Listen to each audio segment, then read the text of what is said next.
Welcome to How to Decorate from Ballard Designs, a weekly podcast all about the trials and triumphs of decorating and redecorating your home. I'm Caroline. I'm on the marketing team. And I'm Taryn, and I'm a product designer. I'm Liz. I head up the creative team. We're your hosts. Join the expert team at Ballard Designs for tips, tricks, and tales from interior designers, stylists, and other talents in the design world. Plus, we'll answer your decorating dilemmas at the end of each episode. We love answering your questions, so don't forget to email us at podcast@ballarddesigns.net. Now, on with the show. Don't miss a special offer on November 19th from Botox Cosmetic on Botulinum Toxin A, the one and only product of its kind FDA approved for over 20 years. Buy one $50 gift card and get one free while supplies last. Terms and conditions apply. For prescribing information and box warning, visit BotoxCosmetic.com or call 877-351-0300. This week, we're thrilled to welcome interior designer Cate Gutter to the show. Cate started her design firm in 2020 and creates sophisticated interiors that are rich in color while focusing on functionality and timeless design. Cate, welcome to the show. Oh, thanks so much. I'm excited to be here. Thank you for coming. And anyone watching on YouTube will see that we're in our new podcast studio. It's a little bit under construction. It's not 100% there yet. It looks great to me. I was going to say, but Kate's being kind. Yes. It's going with the flow. Thank you for being our guinea pig. I'm so excited. Yeah. So we're going to jump in. I wanted to start with your background because your parents like to flip houses. You had a very sort of design-focused upbringing. And I was curious how that jump-started your career in the design world and what lessons you took away from your experience growing up. Yes. So my mom was a flipper and with 5 kids and never less than 3 dogs, created a very interesting sort of you feel settled and then all of a sudden you're packed up and everybody's moving and you're deciding you want turquoise walls and you want this. And she was constantly moving walls, fixing function, and making a space feel like home out of thin air, out of nothing. Sometimes you'd walk in these places and be like, oh my gosh, I can't believe this is the house that we're moving into. And she just had this really incredible way of making home out of nothing. And so I was really blessed and fortunate. I didn't even realize that this was kind of different or kind of that people didn't do this. Yes, no, I didn't. I was just we're living here now and, we're just moving around. And it wasn't until I purchased my own home when we were living in Boston and then I flipped it and did another one. And I was having to fill something out about getting a mortgage or something. And it was list your past addresses in the past 10 years or whatever. And I was like, oh my goodness, I have never lived in a home longer than 3 years. And then I tracked it back my whole life. I had never lived in one home more than 3 years. And that is just a very... Even to this day. So this day, I am in year 5 of my own home, which is such an amazing space. My mother-in-law is a designer and my father-in-law is an architect. And that is a whole nother aspect of my story. They're incredible. But when they moved back, when my husband moved from Switzerland, that was the house that they bought and they're still in today and have constantly sort of changed it with the way that their family sort of changed and grew. And the kitchen has had different looks throughout the years and chairs move around and sort of different wallpapers, but it has always felt very much like home. And I have loved that about their space because I felt when we started dating and I was 19 and I would go over there and, now decades later, I can say this, I'm so sorry, this feels like home. And I just want my kids to have that. I want there to be this space of familiarity. And while my mom is a magician and could constantly make home out of nothing, I really yearn for a home that could tell a story over time. So that's kind of my goal is to take, this is our little fixer upper and we're constantly each room doing, a year at a time. But this is definitely the first house that I've been in for more than 3 years. Wow. What were some childhood homes that stick out to you in particular? Was there anything or any project that your mom did that you were that really left an impression that Yes. you could speak to? Yeah. So definitely there's there was a home when I was in middle school.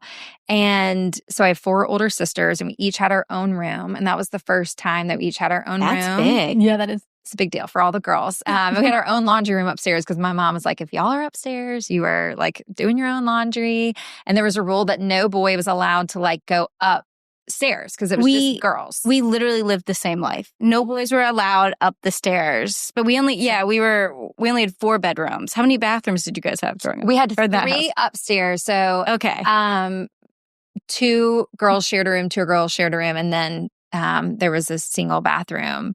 And each room had its own color. So there was like my sister Brooke had a green room, my sister Whitney had a blue room, my sister Liz had a yellow room, I had pink, and I think my sister Melissa's was it was maybe red or it was some shade of pink or something like that. And there was all like each room had its own fabric, and then there was like a secondary fabric, and like the duvet matched the curtains and matched the bed skirt. It was there's a formula. There was a formula, and there was a window seat. We all had our window seat. Window seat. Oh, Fabulous. It Oh my was gosh, so this sounds like Little romantic. Women. Oh, it was so amazing. And I still think about that house because you just walked in there and we all had our own bulletin board. So, you know, you had all your photos. And so it was very much like your own oasis, but your own kind of identity. And each daughter got to pick their color. And then my mom did the design scheme of it, from the there. scheme of Yeah. it.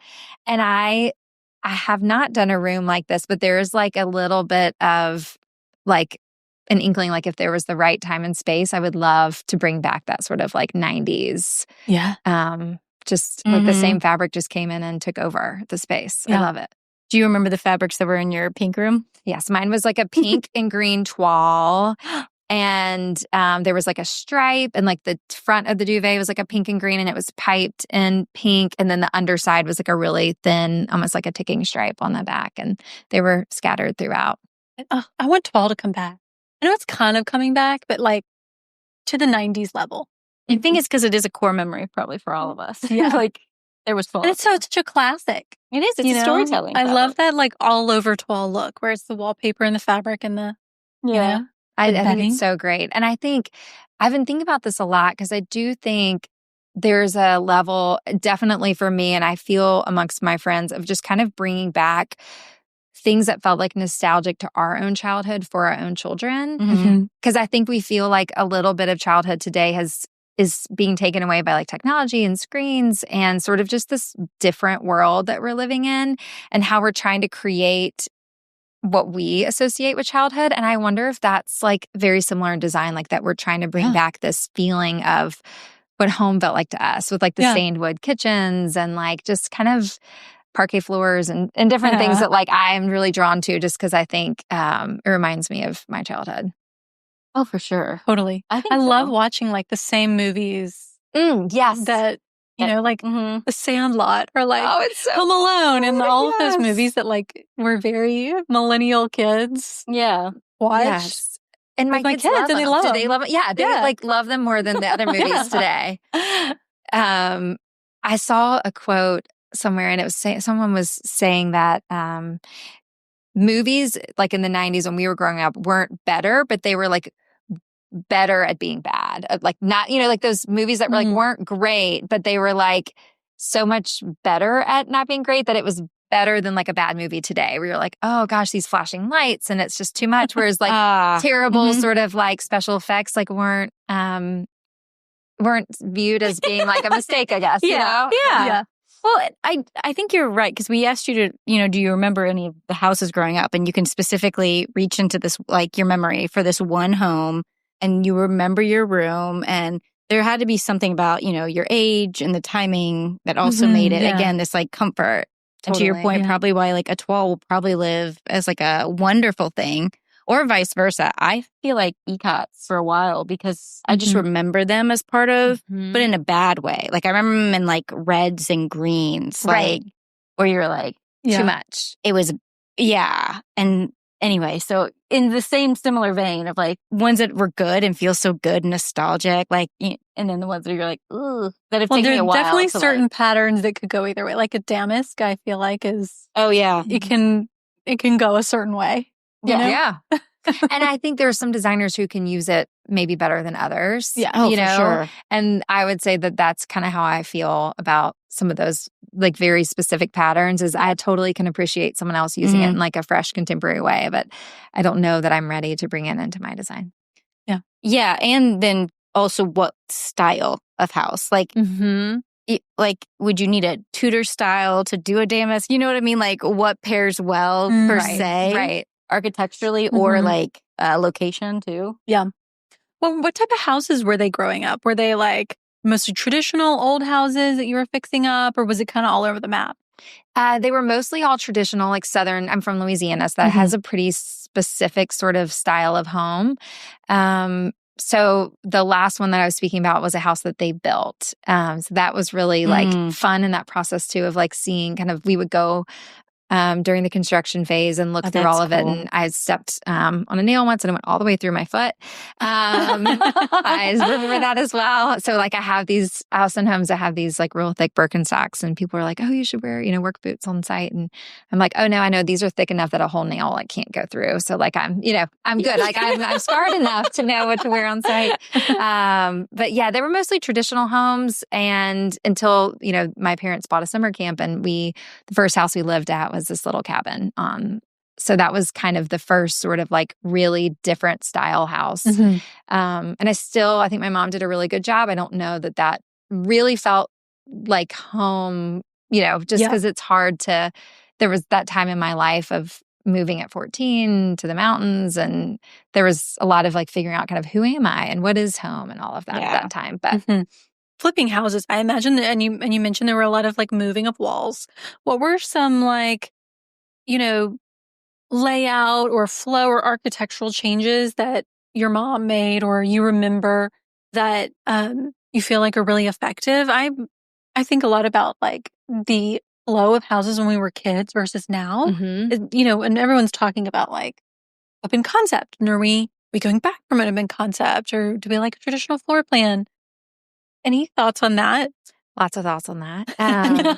I have very strong opinions I'm anti-open concept. I think that there should be a room and intention for each space. So I always start with function when I go into someone's home and then follow with the pretty. Because I think if it doesn't work for you, then what are we doing here? Like this house is never going to like feel right. It's never going to feel like home if you can't walk in the back door and set your backpack down on a bench or a locker. Like, how does your family live? And so my mom was really great at that. That was something that she really always could walk in and say.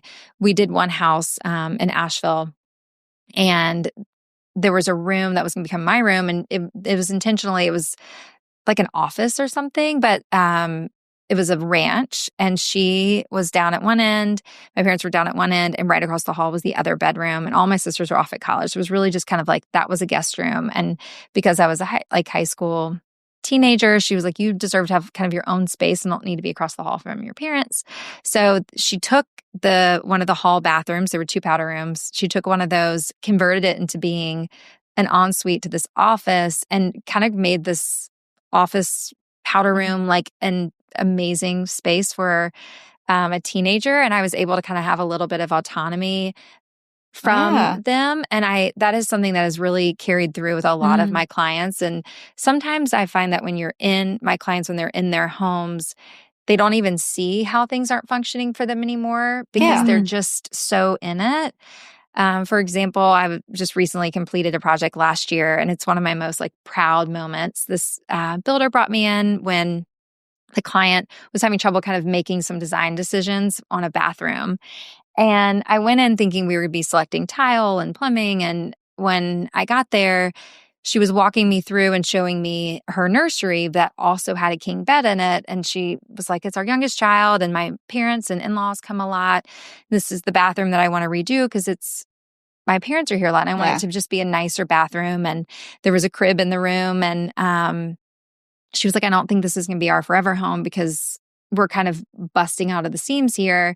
So I don't want to spend too much on it, but I do want it to be nicer. And so then I went on to their primary suite, and she had this massive walk-in closet, this huge living room off of her bedroom. And she was like, it's really unbalanced. And I wish we didn't have so much space. And I went home to work on the proposal and was looking through all of sort of the plans, and I just couldn't shake the thought of pouring all this money into these bathrooms when it just didn't work for them. Yeah. So I pulled on my design software and I kind of made the closet connect to the bathroom and made it a Jack and Jill. And so that way baby could have room, guests could have room. And then we took her living room and made it a big walk-in closet. And I was like, I know that this is not what was bid out by the builder. Sorry. It's going to be more expensive. But at the end of the day, if the space doesn't function for you, then it really doesn't work pouring all of the funds into it if you're not going to make it work. So they ended up moving forward, and she is just like, I cannot believe you changed our lives. Like, we now don't have to leave our neighborhood and our friends and all these things because like we have everything we need. Yeah. It's amazing. That is, And I really learned that from my mom because she just was constantly making what seemed like it shouldn't work. So and not feeling like what is already there is set in stone, and like you can move a wall, you can turn a closet into a bedroom, and like just being flexible within the footprint that you have, but making the rooms that you need versus just having what's there. Right. And it doesn't have to look pretty. Like, who needs a living room off of their bedroom? Yeah. I mean, and if you have kids, like, who are you even able to sit in that room? I mean, my kids, like, I can't even imagine a space where I'd be like, I'm going to be up here, darlings. Like, see you later. You know, you're like, they would be there. They would be there. And plus it just becomes, or at least for me, it just becomes like, where can I throw my clothes at the end of the day? Yeah. You know, it's like a junk spot. Well, it's so nice you changed that space. You know, you took again something they weren't utilizing, but it sounds like that's how you grew up, is like watching, you know, how creatively can you make things better, and not like definitely pouring money in, but like, how can we fix this and make this better? Function first, always. And then the beauty, you can get some beautiful things. And if you have leftover funding, you can spend all that you want, or you can save that part for later and get some things that work now. And but the function should always be there. The bones should always make sense. I'm sure that was a really expensive renovation, but you know what else is also really expensive? Moving. Oh my gosh, right? Yeah. So if they were to move, like, that would be way more than just making what they've already got work for them. Definitely. You know? Plus, so many people love their neighborhood, you know, like in a good way. Like, they love their neighbors. They have these relationships, and then they outgrow their home and they're like, what do we do? Right. And they had just done this big, beautiful pool during COVID, and the kitchen was, you know, so they had all these great bits, and this just one part didn't make sense. And now it makes sense. And I mean, I get these random text messages where she's like, I'm just sitting, you know, in, you know, my child's new room, and I just want you to know, like, we're so happy. This just works so well. And I'm like, this is why I do what I do, because I know it's hard to see it when it's your own space, but I also know that my brain just works differently than other people. Like, don't give me a calculator. I will like somehow get the math problem wrong, but I can like see things in puzzles. Like, that's just the way that my brain works. It's just different. And so I can walk into a space and be like, well, let's just move here. And that's how my mom is. So, I mean, it probably also helps you to, again, in your business now too, to like work on all these projects at the same time. Do you find that to be a challenge, or like putting all those different pieces together of all the different homes? Gosh, it's so interesting. I don't think so. I find that I get a lot of inspiration from my clients, like who they are, what makes them tick, the clothes that they wear, the vacations that they go on, and that sometimes like might influence a project subconsciously. Like, I'll see something in one discussion in one house and be like, oh, it's maybe not the same light fixture, but like maybe something light and airy in that project. So I am able to compartmentalize the projects in terms of like workflow, but sometimes there's like a little bit of creative inspiration that blends into one over the other. Yeah. You have three kids. You're one of 5. So I imagine that you have had your fair share of, like, you know, messes, cleanups, like you're used to all of that. You're used to, and it sounds like a lot of your clients have families. So I was curious, like, when did making plans get this complicated? It's time to streamline with WhatsApp. the secure messaging app that brings the whole group together. Use polls to settle dinner plans. Send event invites and pin messages so no one forgets Mom's 60th. And never miss a meme or milestone. All protected with end-to-end encryption. It's time for WhatsApp. Message privately with everyone. Learn more at whatsapp.com. What are your sort of thoughts on function for families? I feel like most people really agonize over their couch and like the main upholstery in a living room just because so much living happens there, so many messes happen there. So, but I noticed in your work that you have a lot of like more colored upholstery, more not patterns, but like textured upholstery. And I was curious, like, what you kind of guide your clients on upholstery when that's such a big concern for families. Definitely. So I love color, and that is like seen through all the things that I do. And I actually, in our house, we have a big green plaid sofa. It's like loud and proud, and I love it. It's got a skirted, like a fringe skirt on it. And my kids have like jumped on it, built forts on it. I mean, the sofa itself is about 15 years old. And leading into the answer of your question, furniture can be reupholstered. I think there is, it's not a new thing to me because my mom, every time we would move houses, the same chair would just get a new facelift. Yeah. So like that just is so, we've always had an upholstery team. We've always had a workroom in every city that they've lived in that we send things to. That's so good though. That's so nice. She's like found, yeah. Yeah. So like to me, that just is so second nature. We're like, of course it's a new house. It's going to get a new little something. Yeah. But I do think that there's a lot of fear in people who don't work in this industry when you go to purchase a sofa to be like, well, it's just going to be white or it's just going to be blue. It's just going to, and we'll decorate with pillows. And I think that can be really beautiful, but I don't know that that is all you can do. You can go a little bit further if you want to. Also, patterns and color and texture hide stains really well. And performance fabrics have really like changed in the past 5 years for sure. And I think even more so in 10 years. And y'all have a ton of like beautiful performance colored fabrics. So I think that it shouldn't be such a scary thing because if you don't like it, it's an expense, but it's not a crazy expense to reupholster a sofa or a chair. Yeah. I mean, you're right. Performance fabrics have come a long way. But if you do get a white couch, even if it's performance, like you're still going to have to clean it. Absolutely. It can be cleaned. It can be cleaned, but you will have to clean it. So that's something that I've learned. Like, and especially like solids or a fabric that's like more flat and doesn't have like a texture. Some give to it. You will see every imperfection. Now you can get the imperfections out, but if you've got kids eating snacks on the sofa every afternoon, like, do you want to be getting it out every day? Yeah. Or can you live with it? Some people can. And that's the next thing that I, when I was thinking about our conversation today, my sort of approach to design is that I don't think that a space should be too precious. Like I don't love walking into someone's house and being like, wow, it's a museum. It's so beautiful. Like, I don't even know if I'm allowed to sit on this chair. I don't want to touch something too much. I don't want to mess anything up. My motto in my house is like, nothing is too precious. Like you are the precious people to me. Like come in, sit down.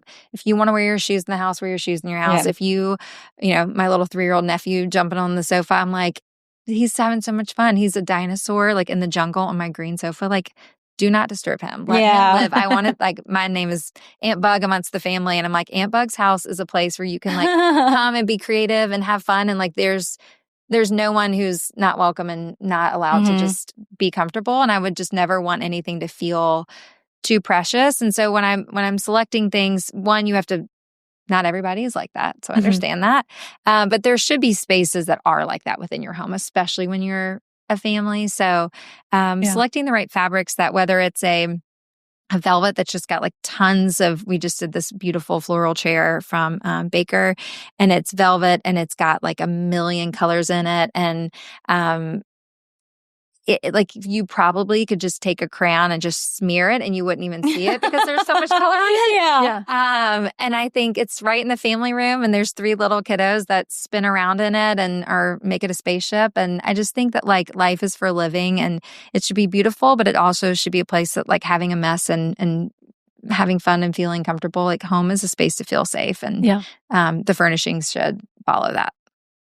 What other items will you put in? Because you speak to this comfort. So how else can people get this kind of comfort thing you're talking about? So like a rug that's made out of wool, that is easy to clean. It's soft underfoot. I have rugs throughout my house that are like over 100 years old. There's tears and holes. And like we had a puppy and the puppy chewed a little bit on it. And I was like, I'm not going to cry over this. This is like, this rug has like seen some days and now it sees some days at the Gutter household. Yeah. And I think that is like starting from the ground, something that is easy to be cleaned and also not too precious, like viscose. You know, if you got a stain in it, it feels great underfoot, but a water stain will never come out of that. Also like brass that is natural and will patina over time and shows fingerprints on it. I think that is like the intention. Marble, like having etchings and scratches and chips, like that just to me reads like a home that is well lived in and loved. And a perfect marble, I love to cook, so a perfect countertop that has no etches and stains just feels like, oh, I don't even know if I can sit here. Like walking into a friend's house that has a counter that's like got all sorts of mistakes on it, just feels like warm. And like I'm like ready to like have a bowl of spaghetti and like add to the patina and character. And I think it's your approach to your items, but kind of investing in long-term pieces that have been around forever, materials, stone, wood, brass, wool.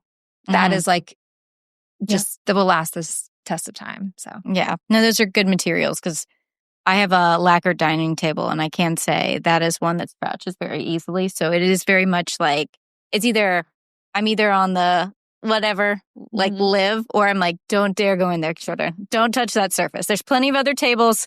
Use those. So where do you end with it now? Like, are you letting it be lived in or is it like a day to day? It's day to day. Because sometimes I'm just like, okay, you're older. You go do a puzzle in there is fine. But the younger one that's going to like draw or something, no. Go to the breakfast room. But it is your formal dining room. Yes. So it's, like it's not like your kitchen table. I'm not using it daily. Yes, absolutely. And I knew that getting it. But to your point it is one area where I'm more cautious. And not with friends. This is my own kids. They're the ones who are going to ruin it. Yes. Yeah.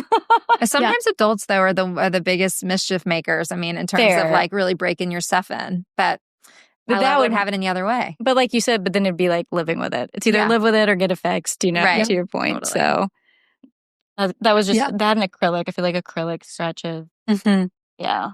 But, I feel like you can, like, the important thing is to have a mix. Yeah. Or I guess you don't have to have a mix. But to me, I'm like, I can have a mix. I can have some things that are nicer and like be like, okay, like we don't eat our snacks here. And I can have some places where I'm like, okay, like I can live with that. And so I feel like you can have, but knowing what goes where is really important, right? Like picking the correct finishes and materials for the correct rooms is just a part of the equation because we are more familiar with that, but like our listeners, definitely, it's good to know what can handle a little bit more. Yeah, like which material should go on a bar stool, and like a faux leather or vinyl, like is so easy to wipe up. And I saw some like beautiful banquettes that y'all had in the store today, and we do a lot of banquettes at our firm with our clients because it's just great for like kids climbing in and everybody like file in and file out. And we do a lot of like faux leather because it looks so much nicer now than it used to, or real leather if someone's okay with like the scratches and the old stains and stuff like that. But that is like an area where you could go really wrong if you did the wrong material. You might feel in like an eating area viscose and say like, oh, this feels so great. This will be so great. Yeah. And then it's just day one gets totally ruined and not in a like lived in patina sort of way. So in a disgusting sort of way. No, that's a good one. And you talked about you love cooking. So what are some things you do in the kitchen to make it that kind of, again, comfort and ease for guests? So Do you mean like in terms of entertaining or in terms of materiality? Both, really. Like, what are your favorite go-tos in your kitchen? Like, is it the dishes you're giving out to people so you're not worried? Is it the surface you're working on? So our house is a fixer-upper and we have not done the kitchen. So I do feel like I'm speaking out of place of luxury in terms of like, I'm like, please break it, please. Yeah. I would love to redo my kitchen. Oh, and you said that though. You said you're going room by room. We are going room by room. We kind of bought the location with the intention of my father-in-law is an architect, and I'm very blessed that he is so talented and has been drawing space by space for us kind of as we go. And the kitchen is going to be the last one, but that's because it's so important to me. I'm like a cat. I've had a lot of lives. In one of my previous career, I was a wedding cake baker. So I love to bake and I love to cook. And the kitchen is going to be like a really big undertaking in terms of like where all of my pieces go and all of that. But when we are hosting, I love to have appetizers out that kind of spread across the island because I want everybody to sit and talk to me and while I'm cooking and have a glass of wine. And we intentionally have a very we moved some walls when we moved in and we added, there was a little tiny outdoor space that was too tiny even to put like a bistro table. And they had these dual French doors that opened out. And, but we didn't have a breakfast table, because the people who had the House of Forest, there was a breakfast table. So right when you opened the front door, you saw this messy table. And that is one thing that I make the mess, but a disoriented table and chairs askew, that wouldn't work for me on a daily basis. Yeah. So we actually took the doors off, made a cased opening and closed this little outdoor patio, did a built-in banquette. I kept the brick flooring and did these just big windows. So when you're sitting in it, feels like you're sitting in a tree house. That's awesome. And so it's really great. Yeah. It's kind of living in your space and taking it bit by bit. We do want a place to sit down casually. We don't want to always eat in the dining room because you have my grandmother's dining table. And it's that is something that I can fix it, but I don't want to fix it all the time. Yeah. So, yes, exactly. I actually did a porcelain top, a real thin porcelain top that looks like marble on top of our table. So you can pour nail polish on it, permanent marker. It is indestructible. And so I just let my little dinosaur nephew just run around circles on the table and have at it. I love it. Just so that is a good one to talk through too. What about bathrooms? What's something you do in there for all the ages? So bathrooms, this is definitely a sort of client preference. If a client comes and says this is their primary bathroom and they want it to have this sort of longevity, they want to be able to love it in 20 years, which most people do when they're redoing a bathroom. Tile is, when I was talking about the sofa earlier and I was you can reupholster it. Tile is not something you want to redo. That is not where you take a risk on trends. And I love all the beautiful trends of all the crazy tile work that I see. And it is takes everything within me to not do that because I think it's just functionally doesn't, it so dates the project. And so in sticking in that lane, sticking with things like marble, that is forever. It's been around forever. It is outdoor all over Europe and it can patina and age. And if you're okay with that sort of the veins kind of get more color to them over time. It does, it's a living kind of material. It does I had a client, he always said let the rock be a rock. Don't make it too precious. Let it kind of be and let it have a leathered texture. And I love that because when it's marble, but don't touch it and we polish it and it has to be perfect. It kind of loses that sort of approachability. And to me, that doesn't feel long-term. So when doing bathrooms, definitely lean towards marble. Now, if the budget doesn't allot for it, which in children's room, it does not. And I do unlacquered brass in primary bathrooms as that patinas too.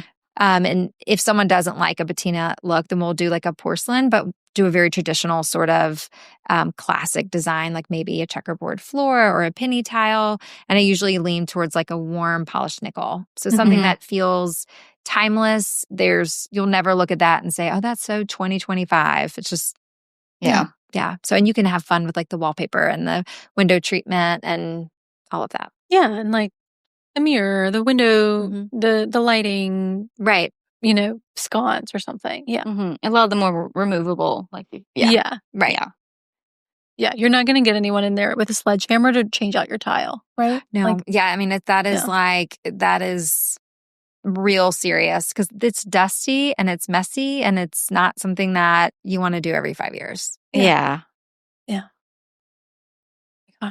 And bad tile. Like, yeah. Oh, I remember my first reno, and this was like in 2010, and the main contractor just was like, "Oh, do you want some accent tile in here?" And I was like, "I don't. I just want you to run the tile normal." He's like, "Are you sure you don't want like a strip?" And I was like, "I don't. Just fine. Just leave it.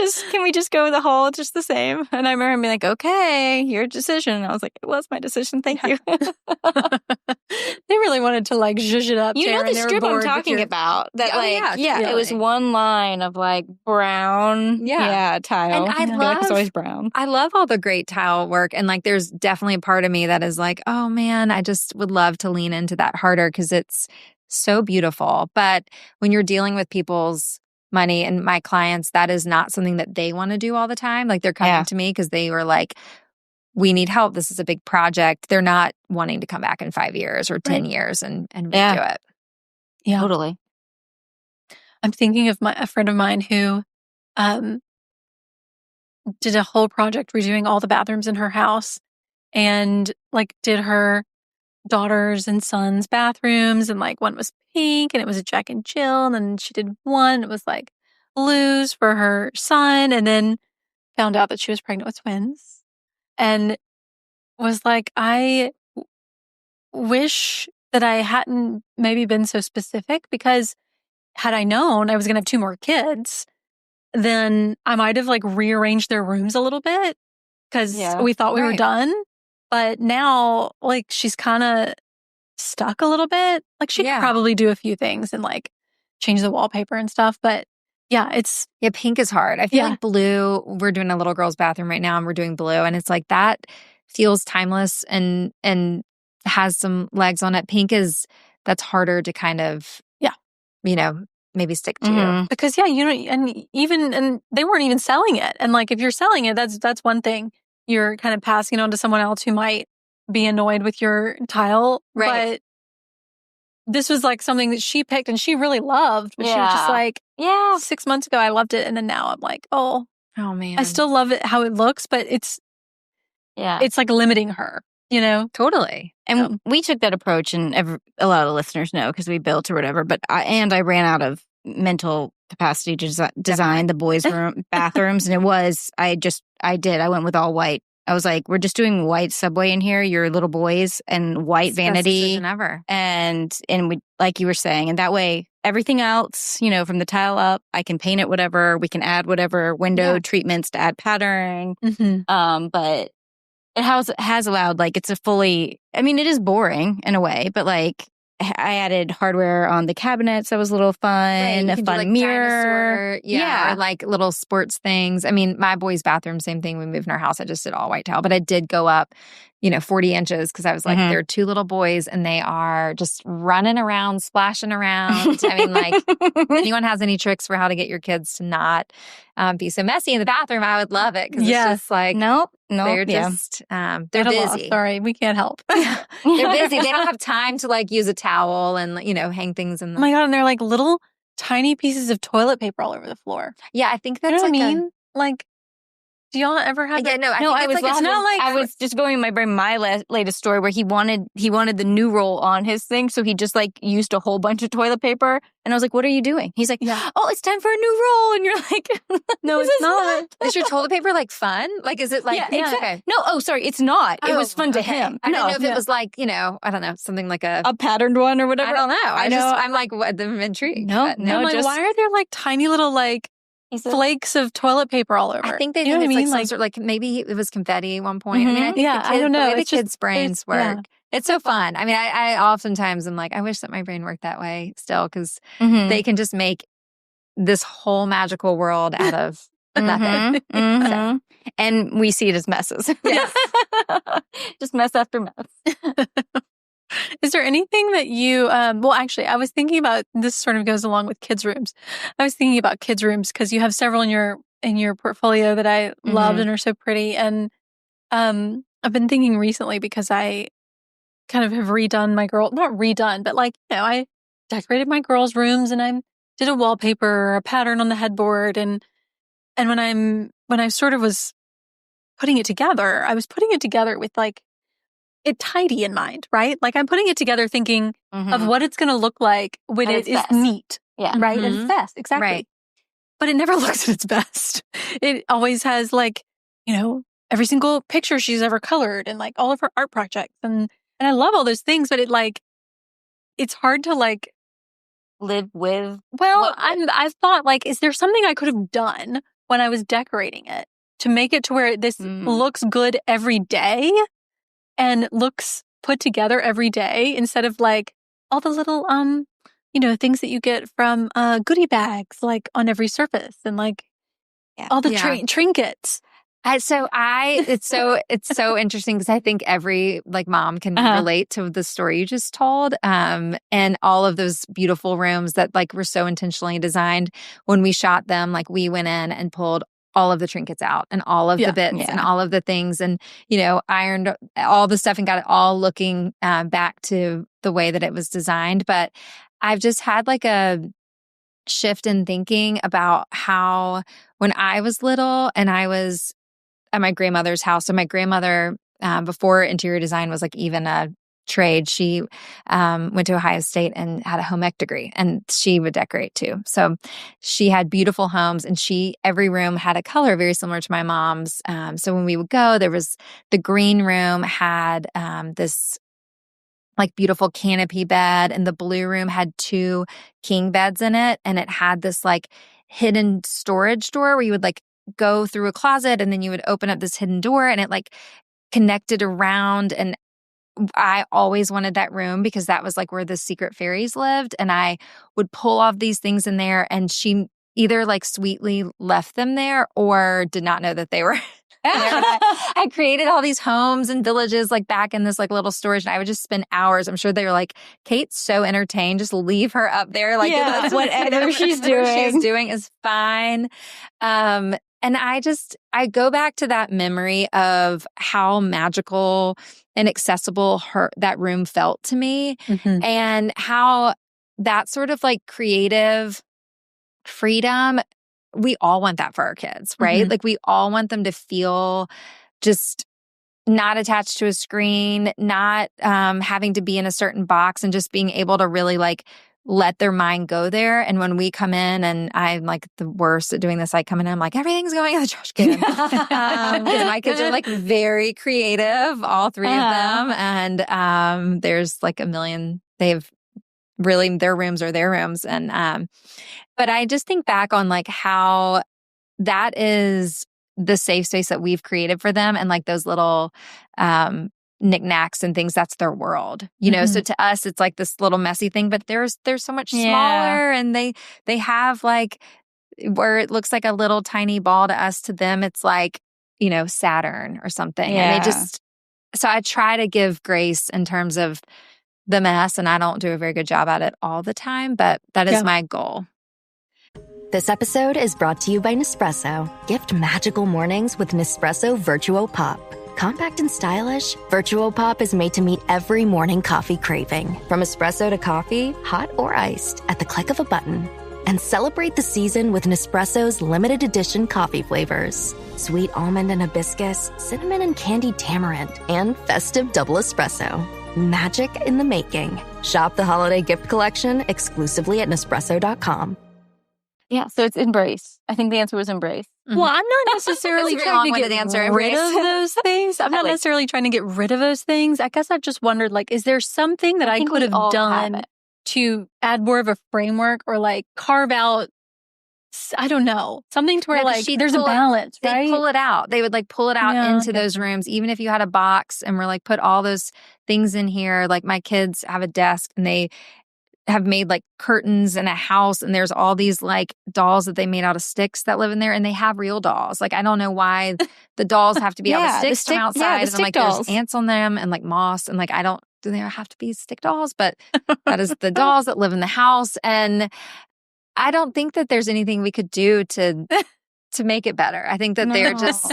I don't either. Because to your point, you throw one of those little things away. It had a name and a family. Yeah. And they'll ask where it is. I do a lot of, I don't know where it is. It's or blaming. Oh, I'm like, if you leave it on the floor in the kitchen or on in the TV room, it's fair game. I get to decide if it goes in the garbage. Oh man, you know what I mean? The dog a lot. Not like a real toy, yes, but like for sure. Definitely blame the dog. It's the goodie bag toys that really get me. I'm like, why is this little tiny piece of plastic? Like, come on. Yes, we don't need this. Well, I also blame the parents, and I'm like, why did you give that to all of us? Like. Yeah. I don't think you had this great party. It's a broken Slinky. You had a great party. You don't need to give us a bag of Slinkies. Yeah. I don't know. It is part of your childhood though, right? Like I guess like there's certain things where I'm like, well, I have a bulletin board. Like the bulletin board is for all the art, but then the bulletin board is empty. She takes it all off the bulletin board and like stacks it. Where I'm like, she sounds really creative. She might be a designer in her future. She sounds I think that's what it is. Yeah. She will be a designer, but right now it's just as trash. Yeah, she can't be put in a box. She's got I mean, it's the same for me. He has a bookshelf, all his books, but he likes to lay them all out. The whole Dogman series. We have to show how they're all in a line and which order. And you're like, yeah, I get it. Just put them on the bookshelf like that. And he's like, no. Can't see the cover. Yes. Foolish so me. Good. Yeah. So I do. I mean, for me, I have let his closet, like to your point, be more of that. Like, I'm just like, I've added some shelves in there. Because I'm like, just go ham in there then. Like, make that your world. Yeah. But it still doesn't help. The counters are covered, like, front to back. New monster trucks in the front, awards in the back. You know, you're like, I could sweep this off today and have no remorse. But he would, lose it. Yeah. Okay. Well, I guess at least I'm not the only one. You're not. Like, Yeah, at least the three of us are aligned that we haven't figured it out. But maybe we'll just keep asking. And we'll find somebody who will be like, here's the trick. At some point, I'm like, once they get older, I feel like they have less little toys and more just like big stuff. You know what I mean? I don't know. I got a 12-year-old and we still got a lot of little stuff. Okay, darn. A lot of artwork. Although I will say that like he's my art kid. So there's like art all like he tapes it all over his wall. And like sometimes he's like a little mad scientist in there and I come in and I'm like, what is all of this?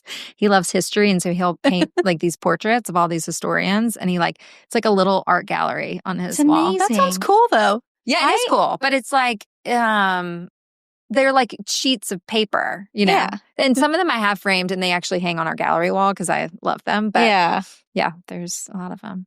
We might be starting a new business of like oil, not oil paintings, but like knockoffs of oil paintings. I love that. It's even better, really. So if you're in the market, you know, let me know. Well, I think we were going to talk about art. So that's probably a great way to like great transition. Like as someone who loves art and collects art, this is something again. I think we ask a lot of designers on this, but art is so important to a space. And we want to make it less intimidating for listeners. So, like, how can we do that? Mm-hmm. I do think that art is very intimidating. There's some sort of, because art is it's a challenging thing. It's been around forever. There's a lot of like prestige that comes around with some really great art.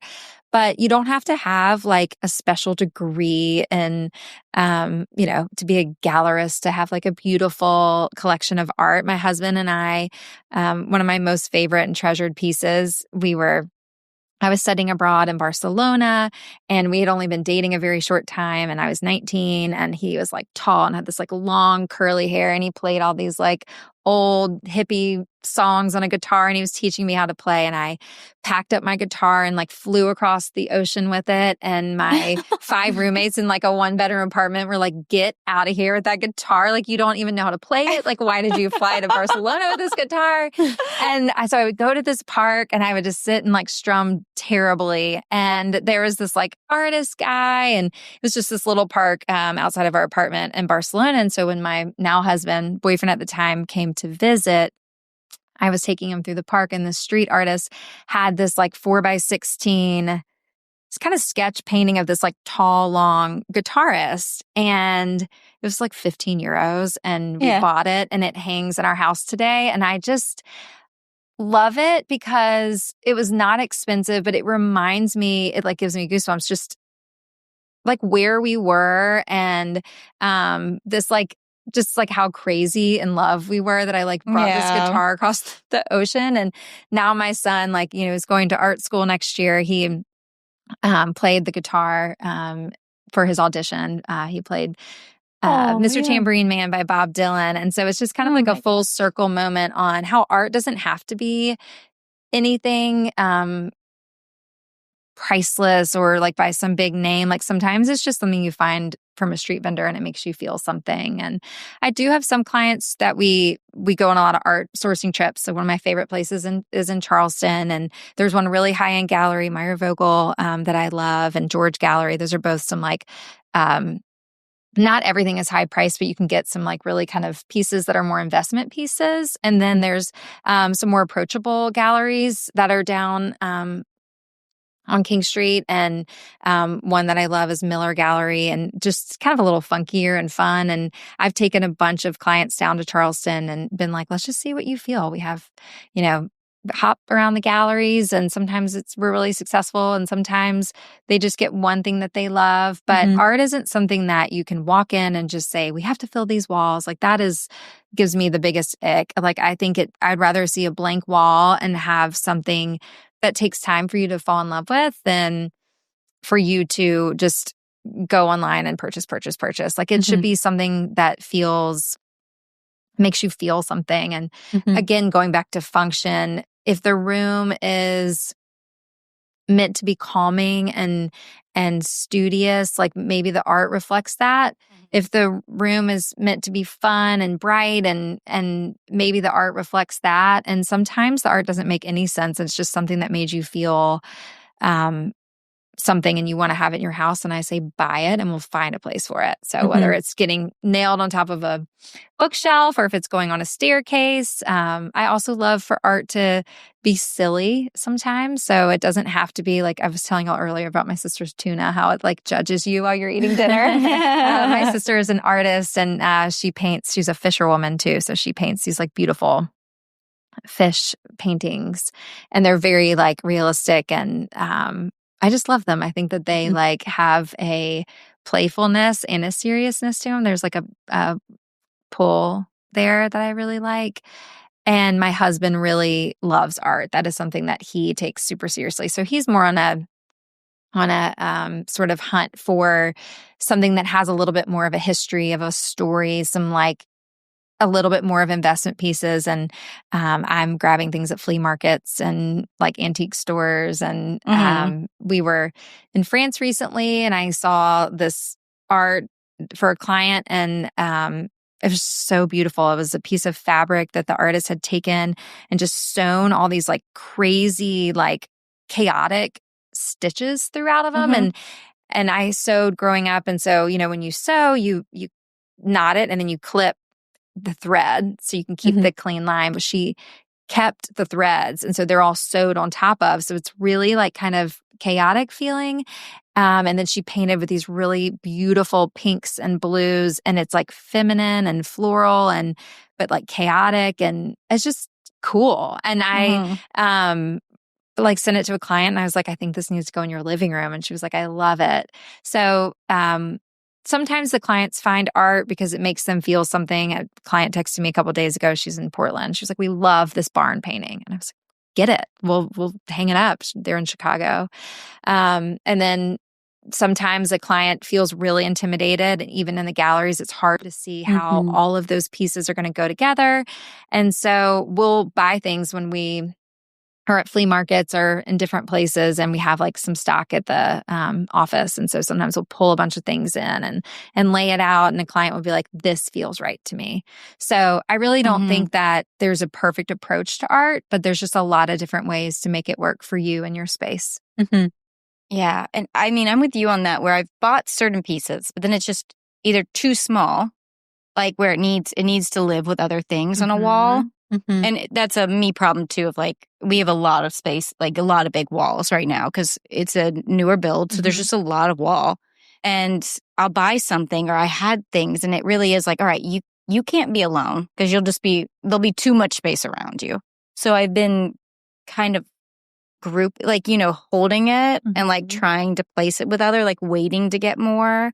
it's like a long game, and that part's hard. But I also love putting like a smaller piece on a little sliver of wall. Mm-hmm. You know what I mean? Like sometimes like at the Definitely. end of a hallway or like between two doors. So I always feel like those are sometimes you're overlooked. Like, because especially like in a hallway, you get up, or in a bathroom, you get up so much closer to your wall. Whereas in a living room, like you're never, there's a piece of furniture there, or there's like a sofa there, or sometimes there's like a barrier. Or there's a lot of fabric, and so it's like not totally getting the attention. Yeah. Mm-hmm. So then in a hallway or small room, it's kind of nice to like, be able to get up close to a small piece. Yeah. Right. Or even just nailing it on a bookshelf. So, Yeah. just kind of like putting it right on up there.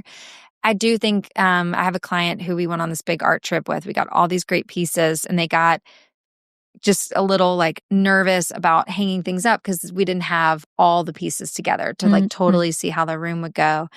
And I'm like, it's paint. Just throw it up there. If you like it, if you buy more, you want to move it, you just patch it up, paint it up, keep on going. I just think art should live on your walls, even if it's not a perfect solution.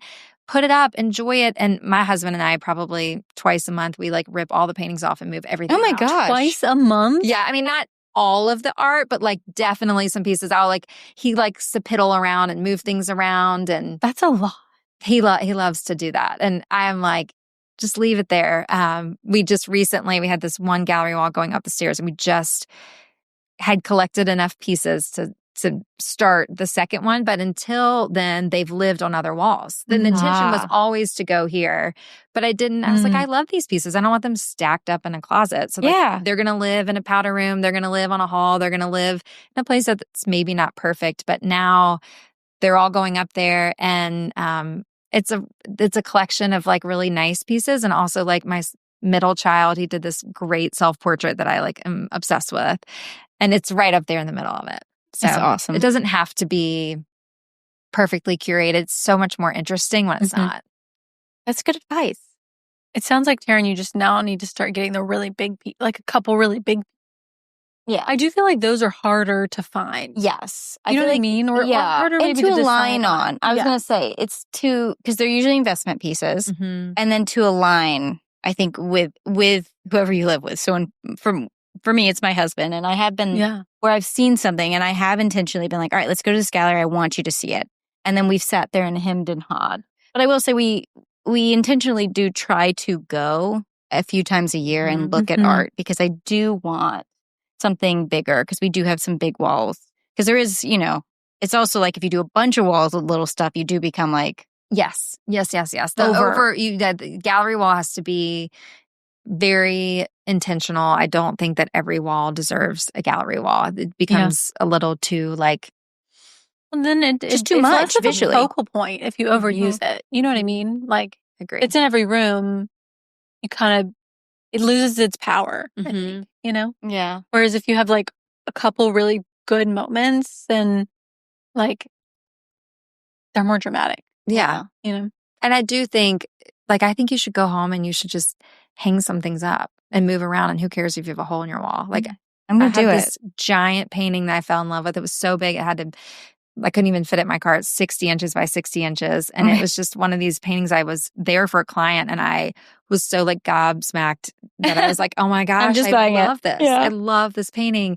And the woman was like, I'm so sorry. It was just bought by a collector in Boston. And like, it's going on their truck tomorrow. And I was so sad. And she called me and I guess it couldn't fit up the client's staircase.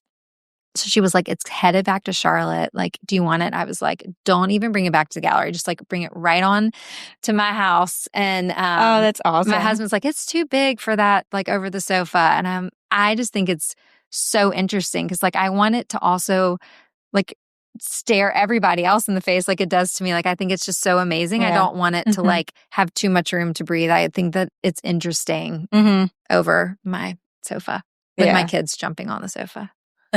Are there any like non-art art pieces that you like? Whether it's like sculpture, or like wall decor, anything that someone could use to fill a wall space, but that's not like a painting? Yeah. So we just commented on this a few months ago.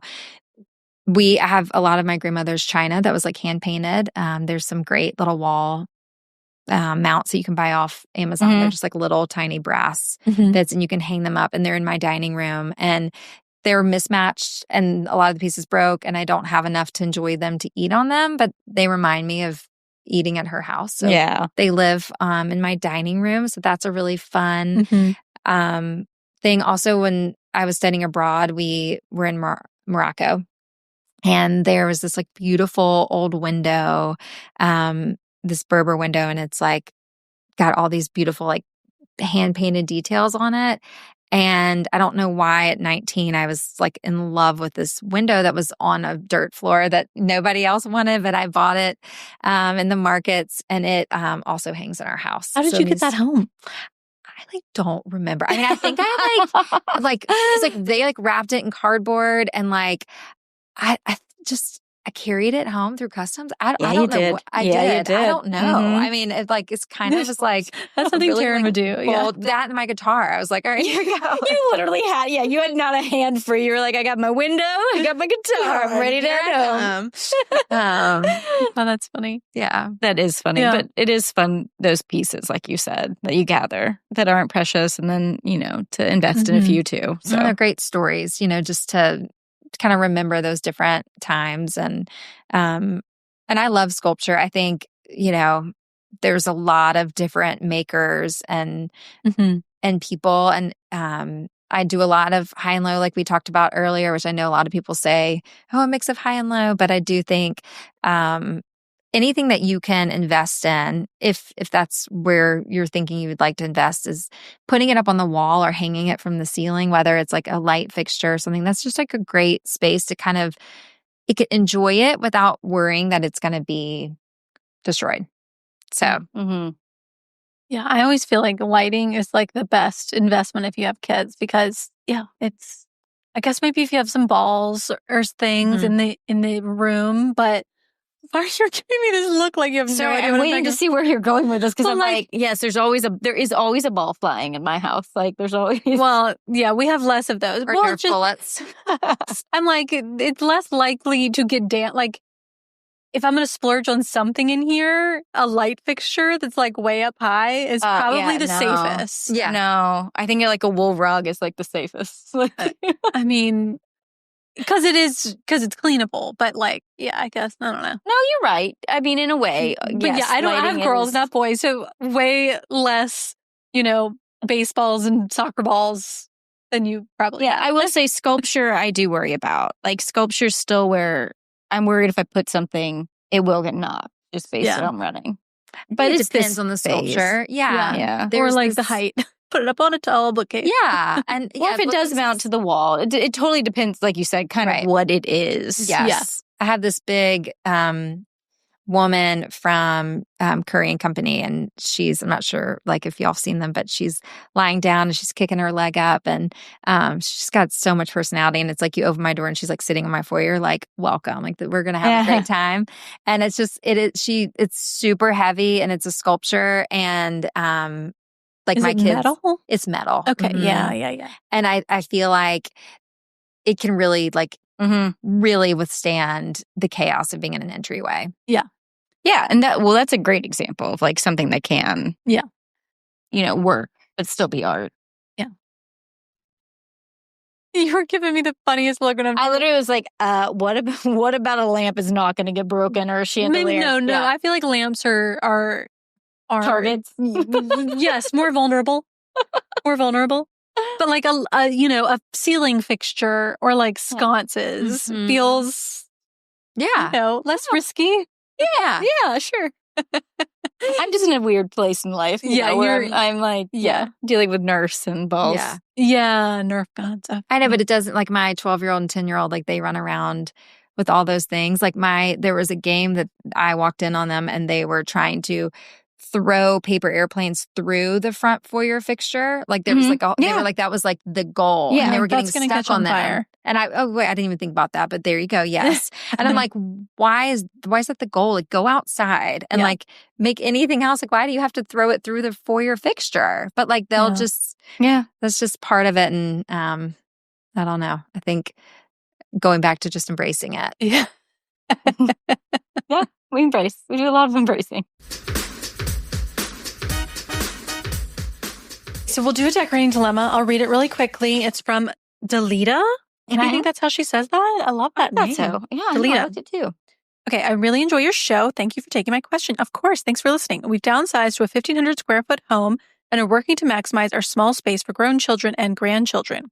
While we like some aspects of open concept, it doesn't always flow well, especially with multiple activities happening at once. We're planning to remove our kitchen peninsula, upper cabinets, and recess the fridge to create an open kitchen with a large farm table that will serve as an island. I also want to add a buffet or a small table in the bay window space. I'd like to somehow border off the living room from the kitchen dining area. Most walls are limited, either open space, windows, or a fireplace. I'm considering a partial wall with a wide opening, about 7 feet, between the spaces, or maybe a wall extending from the bookshelf side with a shorter opening. I plan to place a wingback chair on the left wall, possibly reconfigure the sofas, either removing one, placing the remaining on the gallery wall or in front of the window, or replacing them with a true corner sectional. The TV is above the fireplace, and I'd love to add interior window panes as a divider, if budget allows. I've attached a few photos of my plan for visualization. Thanks again. Okay, so she actually included a hand-drawn floor plan. That's so great. So, she's got what is the current one, and then what she's sort of imagining. Mm-hmm. So, what are your thoughts? So from what I can gather, I believe that this right here is the peninsula and that the kitchen must extend further past that. Maybe we're not seeing the kitchen on this plan. Does that feel correct? Yeah, I guess so. I'm not seeing... yeah, there's no indication of an actual kitchen. So I agree with you. I think the peninsula right now is... Yeah. At the top of the... Yeah, okay, like that's that. what I was thinking. Yeah, like that's the peninsula. I think you're right. And I love her idea of kind of creating the room dividers. I think beautiful glass panes would be really nice. You know, not understanding what the style of the home is or the age of the home, like I would definitely want to take that kind of into consideration and maybe where she's living in terms of if that's like true to the home. But I love sort of the idea of this opening and kind of having the chairs around the room while not obstructing from the flow. I think she's done a really great job. One piece of advice I had was, and again, not understanding exactly what the kitchen, where the kitchen goes and what that layout would look like. I see that she has like one little circle table with 2 chairs maybe in the bay window. And recently we just put in a banquette in one of those. And I know that Ballard has some banquettes that might look great in there. And I think even if it's floor to ceiling windows or partial windows, you could build the banquette right underneath that. And it's really great with grown families and kids. And also maybe if it's just kind of having that space to grow if you're going to have a lot of kids over, but also being great for just 1 or 2 of you who might be there. And I think that would offer her more flexibility in this future kitchen design, depending on how much she loves to cook and what other aspects she might want to enjoy in that space. But kind of tucking away that eating area might be really nice for sort of the flow of the space and kind of utilizing that bay in a more functional way. Yeah, it definitely seems like a good place. Like if you've got overflow, once you've got lots of grandkids, everyone can't fit at the table, you can kind of overflow over there. Or like, I always love a breakfast table, like in the mornings when you're like working on email or just the 2 reading of them, it. maybe? Yeah.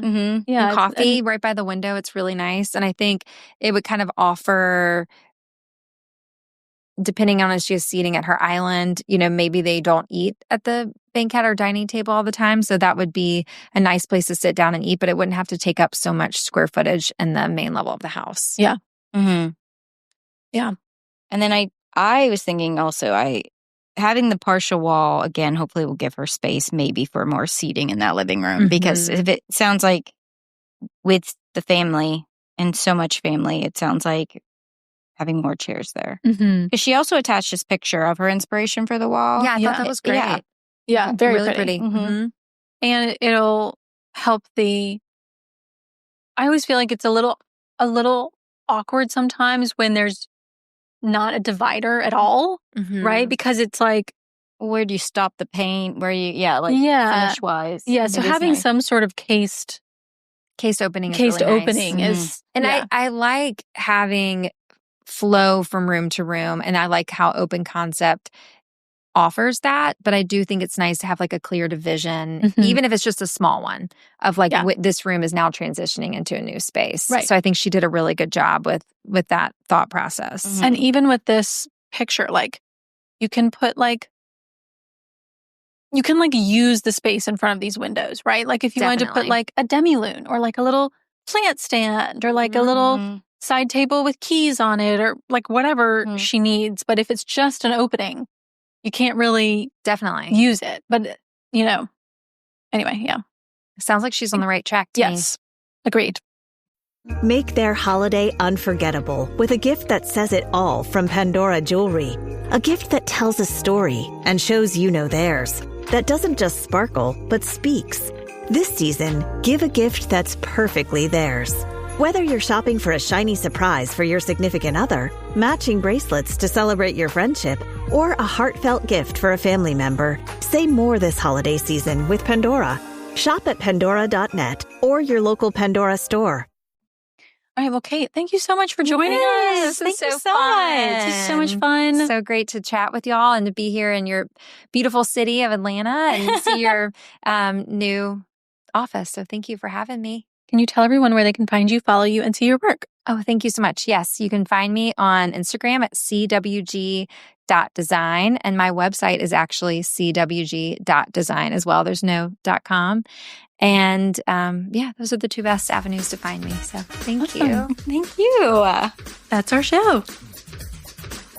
And that's our show. You can find all of the show notes on our blog, howtodecorate.com/podcast. To send in a decorating dilemma, email your questions to podcast@ballarddesigns.net so we can help you with your space. And of course, be sure to follow us on social media at Ballard Designs. Don't forget to subscribe wherever you get your podcasts so you never miss an episode. And please leave us a review. We'd love to hear your feedback. Until next time, happy decorating.